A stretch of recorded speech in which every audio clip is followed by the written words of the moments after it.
I'm Craig Kenneth, a relationship coach and a psychotherapist. Every relationship is different and every breakup is different. Work with me and you'll get professional help on your situation. And if you're in no contact, focused on personal growth, my workbook series, The Knowledge, will help you make changes like you've never made before. Available now at AskCraig.net.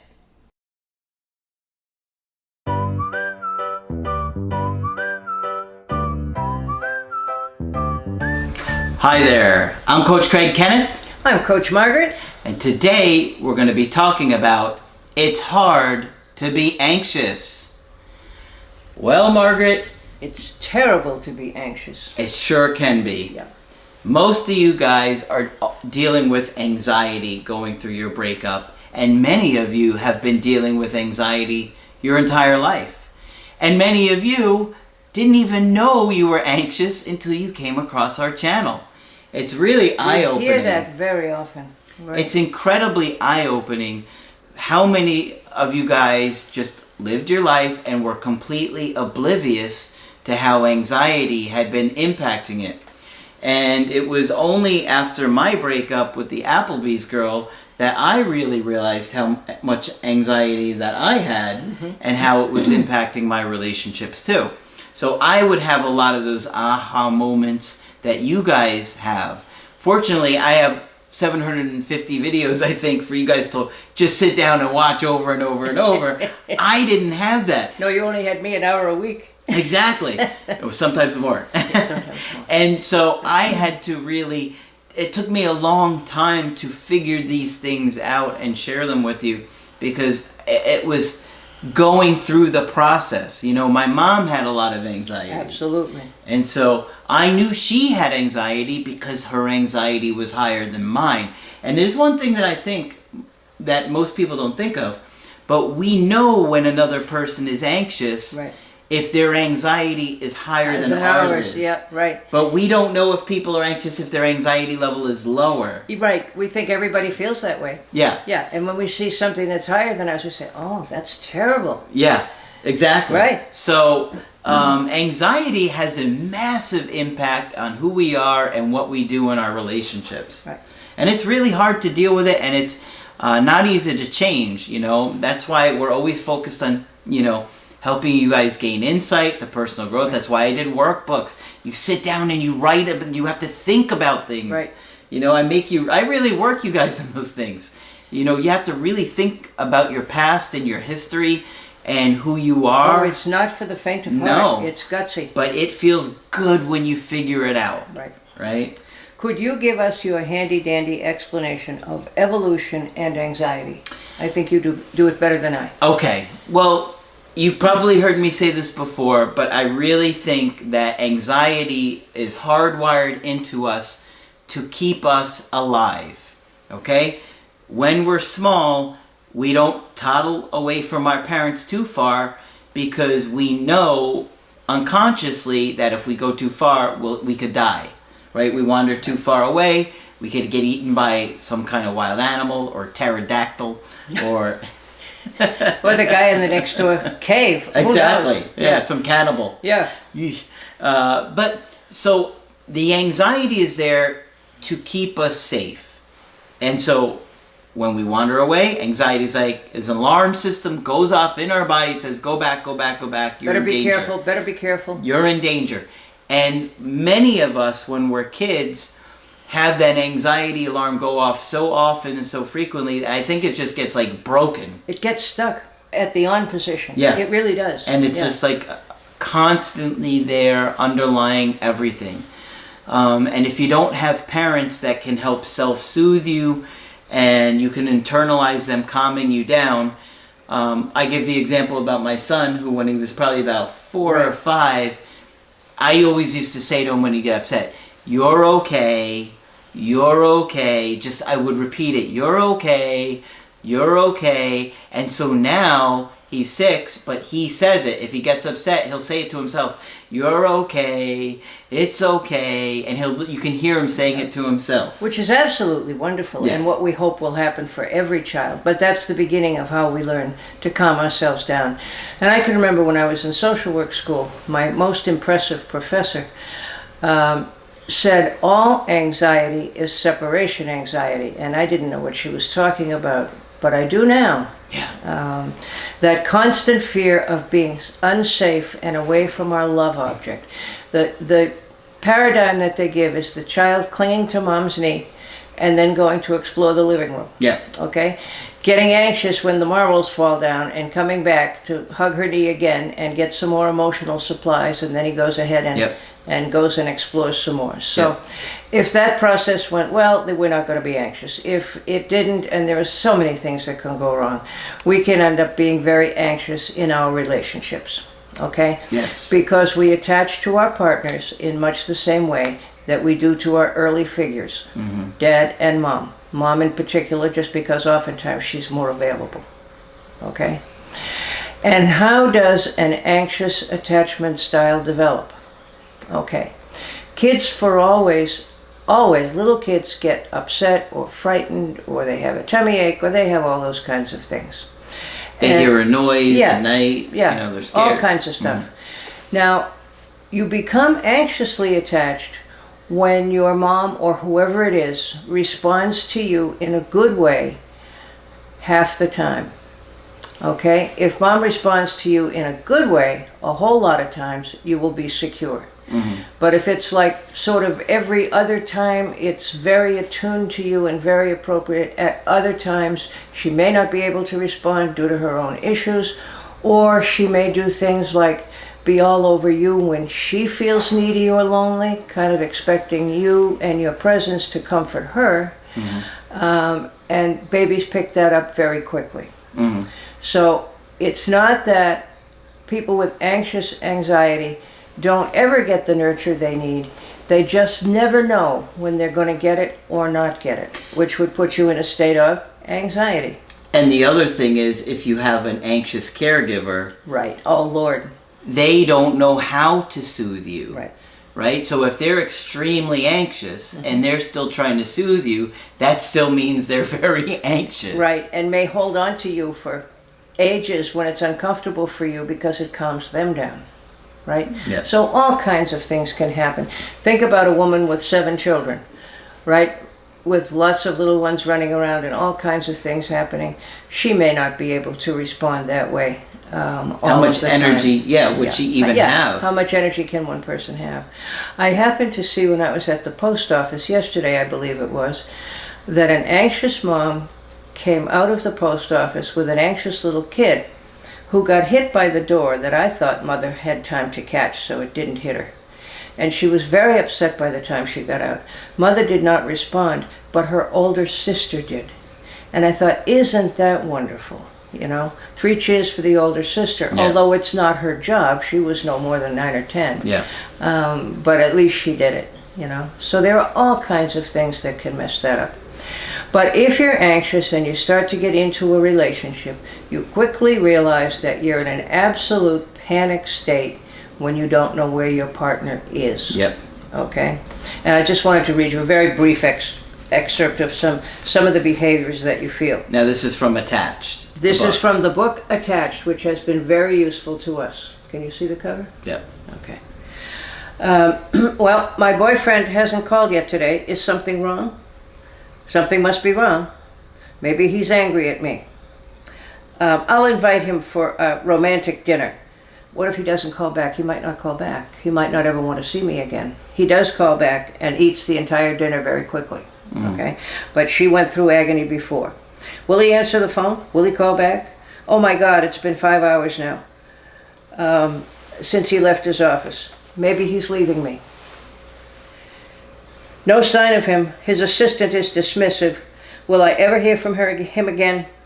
I can't believe it. If he breaks up with me, I'll never find someone else like him. Yep. Okay? So now that's a really terrible way to feel, particularly on a daily basis. And it is a daily basis for many of you. And it is a daily basis, right. And what do you think it's like for the person you're clinging to, right? If he's secure, or she is secure, they may be able to handle it. But if they're avoidant, they're going to be saying, what kind of craziness is this? Yeah. What does she want from me? What does he want from me? Why does he have to know where I am every 10 minutes? They'll probably be dismissive like the avoidance parents were. Of course, right, yeah. And that's exactly what will happen, because chances are you're going to be, it's so common that an anxious person ends up with an avoidant person. Yeah. That kind of plays on each other's fears, you know. It's no accident that they're drawn together. But anyway, how do you get to be, we just talked about how you get to be anxiously attached, and that's by not knowing if you'll get the nurture you need or not on any given day. And if you remember how you become avoidant, in really your first year of life, you're told by your parents that you don't have any needs that they should respond to, and that if you do, you better get rid of them. And the famous line is the little boy who was upset and went to his mother and was told, little boys don't cry. Yes, they do, and they need to have nurture as well, okay? So you're told you don't have any needs, so you decide that you're going to be independent for the rest of your life and you're never going to need anybody again, because why would you bother? People don't respond to you anyway. Yeah. All right. And I'll share with you the most extreme case of anxious attachment I ever saw. This is when I was up north. I was coming out of the agency where I worked, and there was a couple coming in, and I knew them. I forget how I had contact with them, but I had. And I spoke to them, and the guy almost bumped into something on the way in. And I said, whatever his name was, hey, Joe, be careful, you almost bumped into that. And he said, well, I can't look up. I said, what do you mean you can't look up? Well, my girlfriend says I have to walk around looking at the ground all of the time, so I don't see anybody I'd rather be with. At that point, wouldn't he rather be with anyone else? I was speechless. And I saw to it that they were seen very soon, quickly. And he was willing to do it. He was so desperate himself to have somebody to love him and to love that he was going along with it. Well, hopefully he'll bump into somebody else. Yeah, right. He can't see anybody. Yes, he was going to bump into somebody. That part was for sure. And mind it, falling in love. Yeah. Falling over her and then falling in love. All right. He was falling in love. I was speechless, and that doesn't happen very often. Okay. So how do you find out that you have an anxious attachment style? As Craig just said, you think everybody's like that until you find out that's not the case. Yeah. And if you have a buddy or you find yourself that you're completely obsessing over a partner all of the time, that sounds beyond the realm of the reasonable, then that's what you have to look at. Yeah. And remember, the anxious child who doesn't know whether they're going to get nurture or not lives in a state of anxiety, wondering if they're going to get it, and wondering what they did to make mom love them some days and not others. Yep. Okay? If you want to make somebody crazy, that's the recipe. Love them some days and not others, and don't give them any idea why. Yep. So when you see someone like we just talked about who obsesses over what they did wrong, it may not have been that they did anything wrong, and it may be that they had a difficult person. But because we can't really get angry at mother when we're little, we don't get angry, we blame ourselves and wonder what is it about us that mom doesn't like every day and only some days. And there's a great example in here of how one couple solved it.